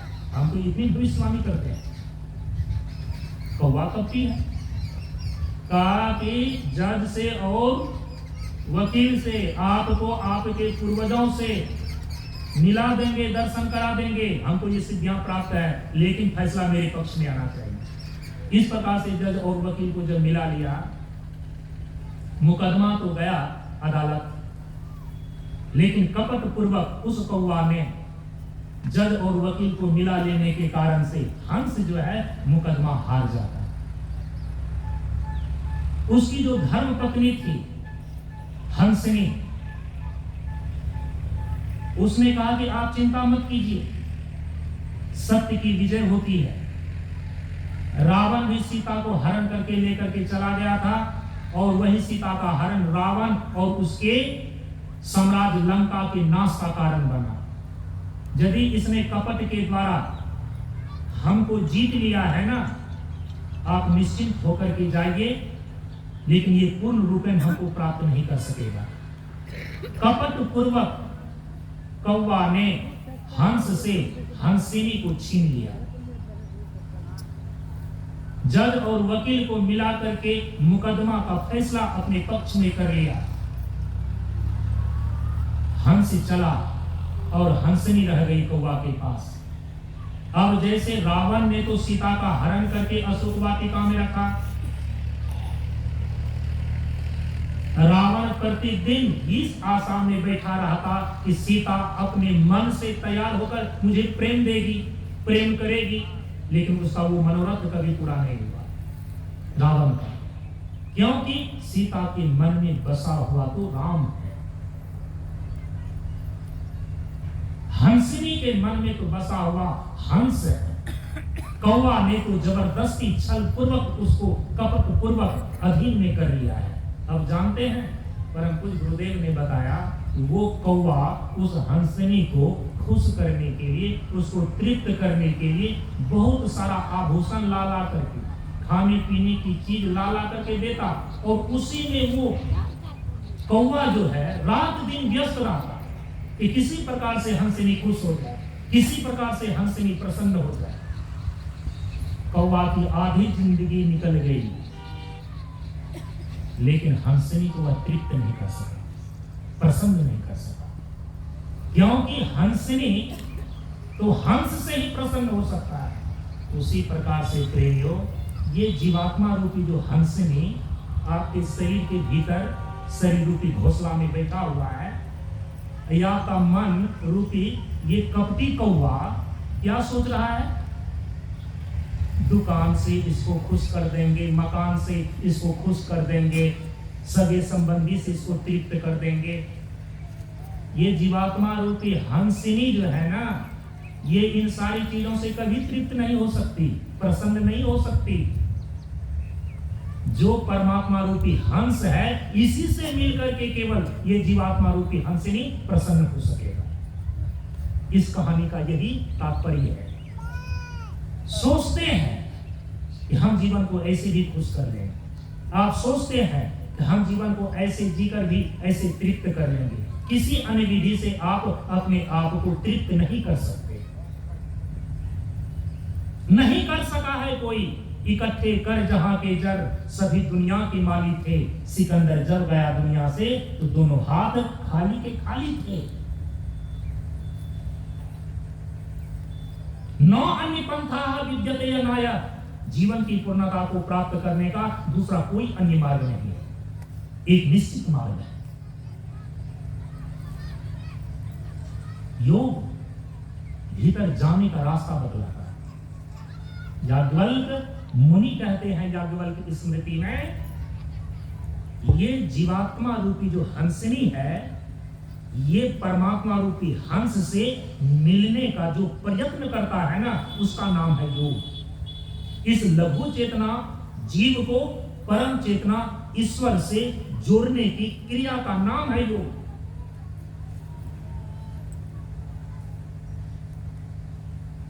अब यदि दर्शन शास्त्र की थोड़ी सी भी आपको जानकारी हो, तत्व विचार को ही हम दर्शन शास्त्र बोलते हैं। हमारे तत्वदर्शी महापुरुषों ने जो तत्व विचार किया है उसको बोलते हैं भारतीय दर्शन। और भारतीय 6 आस्तिक दर्शन है।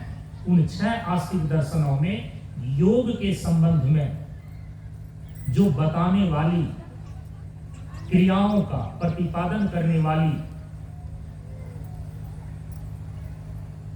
तत्व विचार की धारा योग दर्शन के रूप में है, उसके प्रणेता है महर्षि पतंजलि।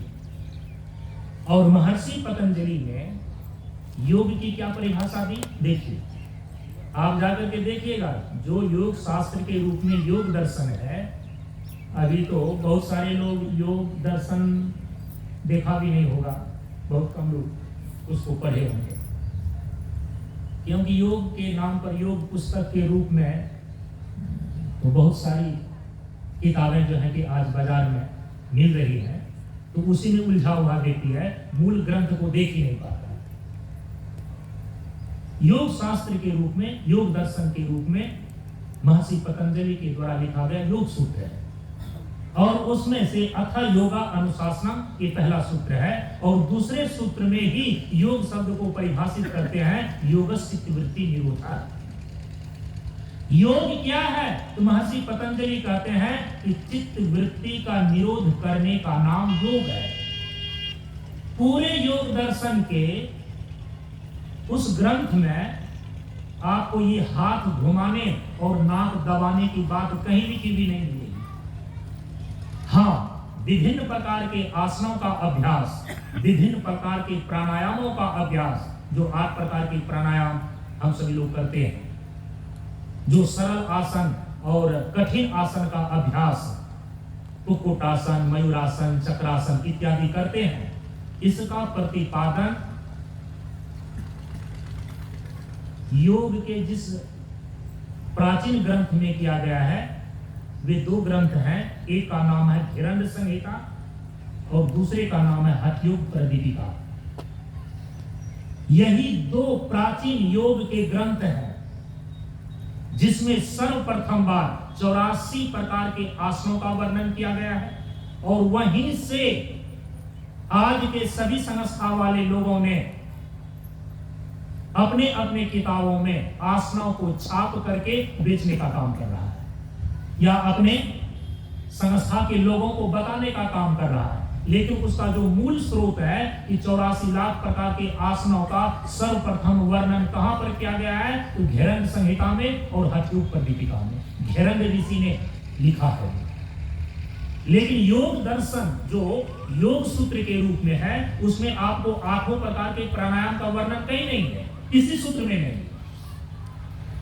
84 प्रकार के आसनों में तो परम पूज्य गुरुदेव ने छांट करके हम लोगों को प्रमुख 10 आसन का अभ्यास बतलाया है, जिसमें चक्रासन, मयूरासन, उत्तिष्ठासन, पश्चिमोत्तानासन, सूर्य नमस्कार इत्यादि हैं। इस आसन का भी आप वर्णन योग सूत्र के अंदर नहीं पढ़ेंगे।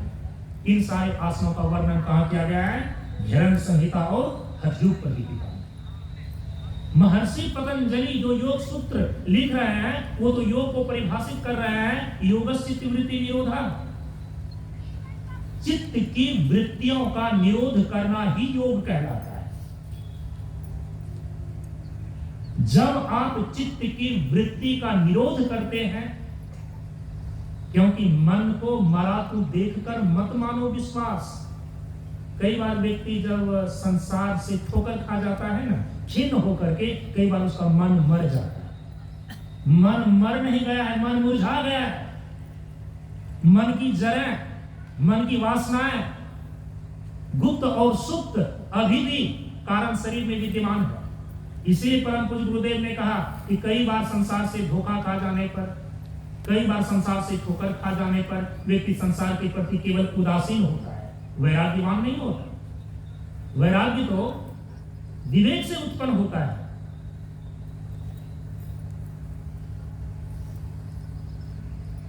भव सुखे दोषो अनुसंधीयताम। जब संसार के सुख में क्या क्या दोष हैं, बुद्धि पूर्वक आप विचार करते हैं, अनुसंधान करते हैं, तब संसार का खोखलापन आपको समझ में आता है कि संसार के जितने भी सुख हैं, इस संसारम अशाश्वतम दुखालयम दोषानुदर्शनम। भगवान श्री कृष्ण गीता में कहा ये संसार जो है ना, ये तो दुखालय है, दुख का घर है। लेकिन ये दोष तो आपको दिखाई नहीं पड़ता है, इसलिए उसमें आसक्त है। दोषानुदर्शनम, ये संसार अशाश्वत है, अनित्य है, क्षणभंगुर है, दुखालयम, दुख का घर है। इसलिए परम पूज्य गुरुदेव ने कहा कि जहां सुख है वहां दुख है। गौतम बुद्ध ने कहा कि सर्वम दुखम।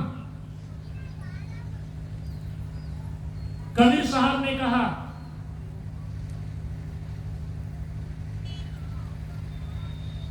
कि राजा दुखिया, प्रजा दुखिया, तपसी को दुख दुना हो। और गुरु नानक साहब ने कहा कि दे धरे सब दुखिया हो। गोस्वामी तुलसीदास जी महाराज ने कहा कि जन्मत मरत दूसरा दुख हो। और आप कहां उसमें सुख देख रहे हैं? सुख है ही या सुख का भ्रम है? तो भगवान कह रहे हैं कि जब संसार के सुख में भव सुखे दोषो अनुसंधीयताम, संसार के सुख में कौन कौन से दोष हैं, जब आप बुद्धि पूर्वक, विचार पूर्वक संत महापुरुषों के शरण में, सत्संग में आकर के उस दोष का अनुदर्शन करते हैं, अनुसंधान करते हैं, तब सच्चे अर्थों में आपके अंदर वैराग्य जन्म लेता है। परीक्ष लोकान कर्मचितान निर्वेदम आया, उपनिषद कहता है, बृहदारण्यक उपनिषद। परीक्ष लोकान, इस लोक की परीक्षा करो, संसार के सुख के दोष का अनुसंधान करो। परीक्ष लोकान कर्मचितान निर्वेदम आया, यहां निर्वेदम का अर्थ है वैराग्य। तभी आपके भीतर संसार के सुख के प्रति जो आसक्ति है, जो भ्रम है, ये टूटेगा और मिटेगा। इसीलिए कई बार संसार से ठोकर खा जाने पर, संसार से धोखा खा जाने पर कई बार मन उदासीन होता है, लगता है कि मन मर गया है, लेकिन वो मन मरा नहीं है, मन मुरझाया है।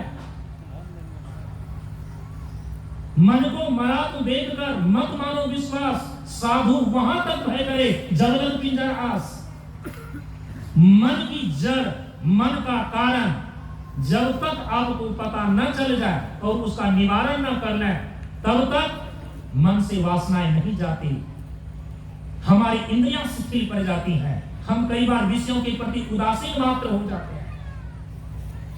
लेकिन गुप्त और सुप्त राग और भोग के संस्कार सूक्ष्म रूप से विद्यमान ही आपके चित्त में जमा रहते हैं। इसीलिए कहा कि विधिवत चित्त वृत्ति का निरोध करो। जब आप चित्त की वृत्ति का निरोध करते हैं ना, तो चित्त वृत्ति का निरोध करते करते जब पूर्ण रूपेण चित्त की वृत्ति का पूर्ण निरोध हो जाता है, तो उसको एक दृष्टांत के द्वारा समझाया गया कि जैसे कि पानी है और पानी में कंपन है, तरंग है, तो जब तक पानी हिल रहा है, पानी में कंपन है और पानी में तरंग है, तो आप अपनी परछाई को जस का तस नहीं देख सकते, आप अपने स्वरूप को नहीं देख सकते। लेकिन वही पानी यदि निर्मल है और वही पानी यदि स्थिर है, तो आप अपनी परछाई को, अपने प्रतिबिंब को, अपने स्वरूप का जैसा है वैसा ही देख पाते हैं। आपकी चित्त में जब तक वृत्ति है काम की, क्रोध की, लोभ की, मोह की, अहंकार की, ये सारी चित्त की वृत्तियां अलग अलग प्रकार की हैं। जब तक ये चित्त में इन प्रकार की वृत्तियों की लहर चल रही है, कंपन चल रहा है, तब तक आप अपने जीवन के वास्तविक स्वरूप, जो निर्गुण निराकार आत्मा है, आपका जो अपना वास्तविक स्वरूप है, इस जीव का जो अपना वास्तविक स्वरूप है, शुद्ध चैतन्य आत्मा, उसके यथार्थ स्वरूप का दर्शन नहीं कर पाएंगे, उसका आत्म साक्षात्कार नहीं होगा।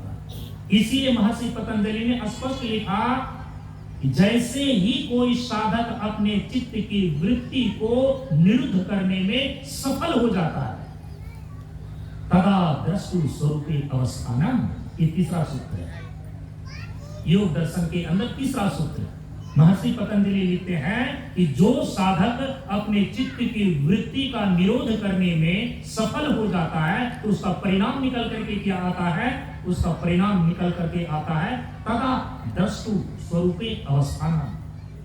तदा माने उस समय, किस समय, जब कोई साधक अपने भीतर चित्त की पूर्ण रूपेण, चित्त वृत्ति की पूर्ण रूपेण निरोध कर लेता है। निरुद्ध चित्त वृत्ति, चित्त वृत्ति की निरुद्ध अवस्था, तदा उस समय दृष्टा स्वरूपे अवस्थान। दृष्टा का अर्थ है चेतन आत्मा, दृष्टा पुरुष चेतन आत्मा। स्वरूपे अवस्थानम, अपने ही वास्तविक स्वरूप में अवस्थिति लाभ प्राप्त करता है। और जब तक चित्त की वृत्ति चलती रहती है, चित्त वृत्ति का निरोध नहीं होता है, जैसे अभी आपकी और हमारी सामान्य स्थिति है कि चित्त वृत्ति का निरोध नहीं कर पाए हैं, तो चित्त में अलग अलग प्रकार की वृत्ति हो रही है, तो आप आत्मा का अनुभव किस रूप में कर रहे हैं? काम की वृत्ति चित्त में आई, अपने आप को कामी अनुभव करने लगते हैं। चित्त में क्रोध की वृत्ति आई, तो अपने आप को क्रोधी अनुभव करने लगते हैं। चित्त में लोभ की वृत्ति आई और उस वृत्ति के अनुरूप अपने आप को लोभी के रूप में अनुभव करने लगते हैं, तो 24 घंटे के अंदर चित्त वृत्ति के अनुसार आपका आइडेंटिफिकेशन बदल जाता है। कभी कामी, कभी क्रोधी, कभी लोभी, कभी मोही, कभी आसक्ति, कभी रागी। जब आप चित्त की वृत्ति का निरोध कर लेते हैं ना, उसी समय ये चेतन आत्मा दृष्टा पुरुष अपने शुद्ध स्वरूप में अवस्थित, अपने ही स्वरूप के अनुरूप अनुभूति करता है। जब चित्त की वृत्ति बनी रहती है तो स्वरूप के अनुरूप अनुभूति नहीं होती है, बल्कि उस वृत्ति के अनुरूप अनुभूति होती है। काम की वृत्ति है तो कामी, क्रोध की वृत्ति है तो क्रोधी, लोभ की वृत्ति है तो लोभी। इसीलिए महर्षि पतंजलि कहते हैं कि चित्त की वृत्ति का निरोध करना ही योग है, और योग का अंतिम लक्ष्य क्या है? आत्म साक्षात्कार। तदा द्रष्टु स्वरूपे अवस्थानम। तो परम पूज्य गुरुदेव जब कहते हैं कि जीवन धाराएं चले साधन संयम योग से, तो योग के सही अर्थ को समझना चाहिए।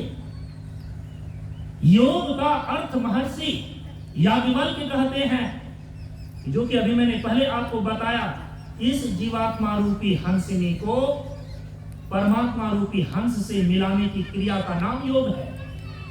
महर्षि पतंजलि कह रहे हैं कि चित्त की वृत्ति का निरोध करना योग है, क्योंकि चित्त की वृत्ति का निरोध होने पर ही आत्मा अपने स्वरूप में अवस्थित हो पाता है, उसके पहले नहीं। ये जीव अपने वास्तविक स्वरूप का अनुभव कर पाता है, उसके पहले नहीं।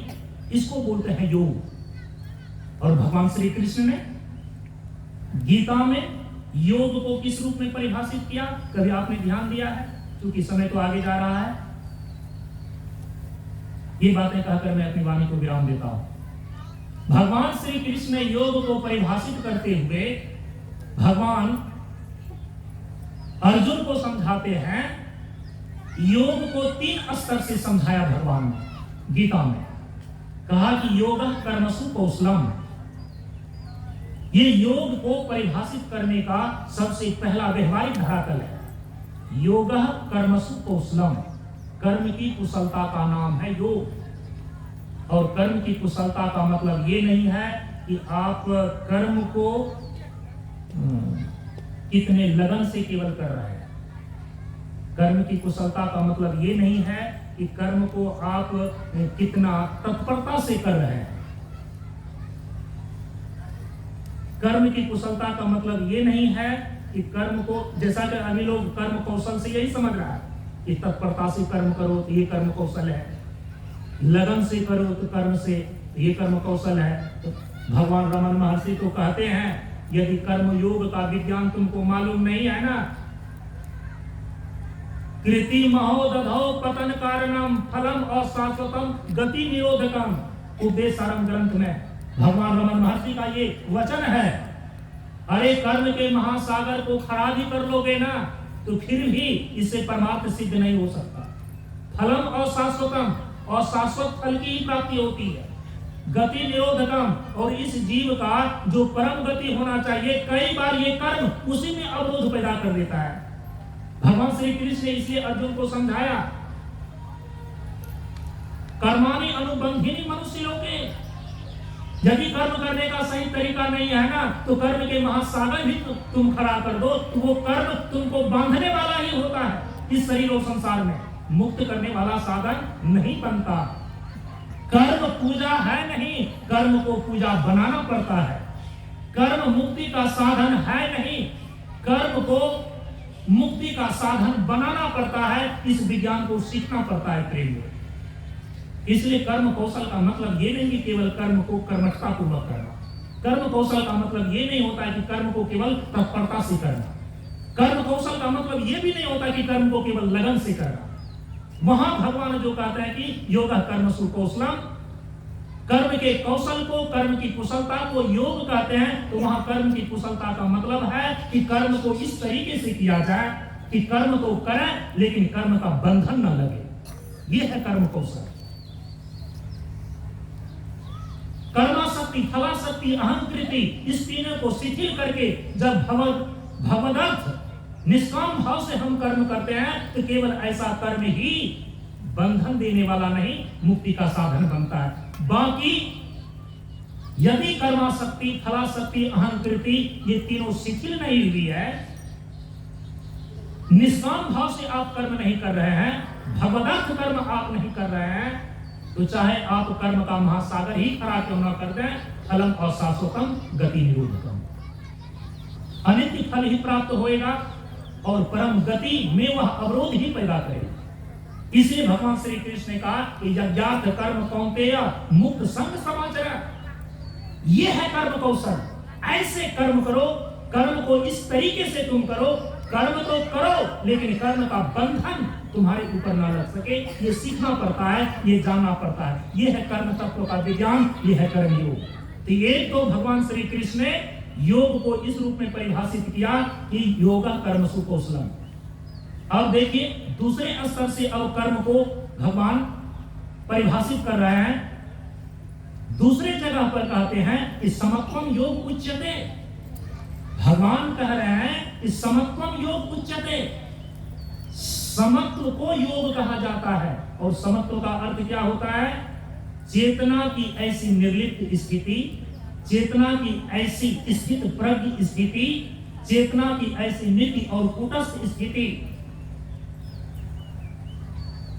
जहां पर मान अपमान, सुख दुख, लाभ हानि आपकी चेतना को विचलित ना कर सके, इसको बोलते हैं समत्व। मान अपमान में समान रहना, लाभ हानि में समान रहना, सफलता और असफलता में समान रहना,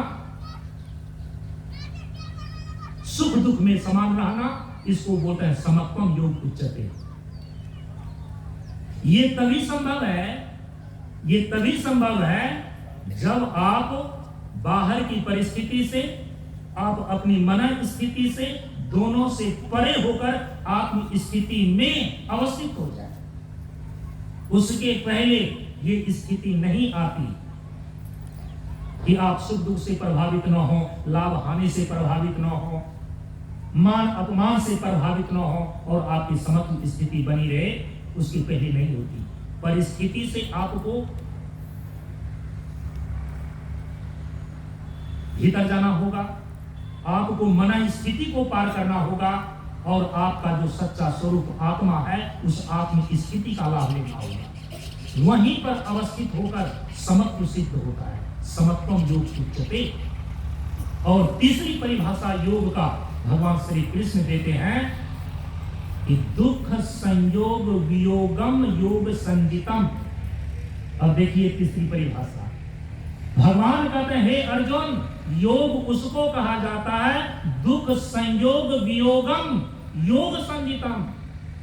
जो जो चीजें दुख रूप है, दुख देने वाली है, उसके संयोग से अपने आप को विविक्त कर लेना, उससे अपने आप को पृथक कर लेना, उससे अपने आप को अलग कर लेना, इसका नाम है योग। तो कई बार सोचते हैं कि योग का अर्थ होता है जोड़ना जोड़ना। अब यहाँ भगवान कहते हैं वियोग का नाम है योग। लेकिन किससे वियोग? अनात्म पदार्थों से आत्म मान्यता हटाकर आत्मा के अनुरूप आत्म मान्यता को स्थापित करने का नाम योग है। दुख संयोग वियोगम योग संजितम। तो जब परम पूज्य गुरुदेव कहते हैं कि जीवन धाराएं चलें साधन संयम योग से, तो साधन का अर्थ है साधना। मैं कल अंतिम में आपको ये साधन के सोपान में कई प्रकार के साधन को बतलाऊंगा। परम पूज्य गुरुदेव ने तो 4 प्रकार के साधन का इशारा कर ही दिया है। एकादशी साधना है दान सिद्धि, स्वाध्याय साधना है चरित्र सिद्धि, तन सेवा साधना है और जन सेवा सिद्धि, ब्रह्मचारियों के लिए संत महात्माओं के लिए मधुकरी साधना है और शब्द सिद्धि। ये 4 प्रकार की साधना का इशारा तो क्या ही है। तो कल मैं आपको साधना के सोपान और उसके क्रम को, क्योंकि कल अंतिम सत्संग है यहां के लिए, तो उसमें रखने का कोशिश करूंगा। तो साधन के बाद है संयम, और संयम का अर्थ होता है सदाचार, संयम का अर्थ होता है अनुशासन, संयम का अर्थ होता है मर्यादा, संयम का अर्थ होता धर्म और नीति पूर्वक जीवन जीना, क्योंकि संयम और नियम अध्यात्म के दो विशिष्ट अंग हैं, अनुशासन और शिष्टाचार एकाग्रता के। परम पूज्य गुरुदेव ने उपदेश में निर्देशित किया है और अंतिम में बोलता है योग से। योग का ये अर्थ है कि जब यह जीव अपने स्वरूप में अवस्थिति लाभ प्राप्त करने के लिए जो अभ्यास करता है, प्रयत्न करता है, दरअसल में उसी क्रिया का नाम है योग। कैसे ये अपने भीतर की दुनिया में प्रवेश करेगा और भीतर की दुनिया में प्रवेश करके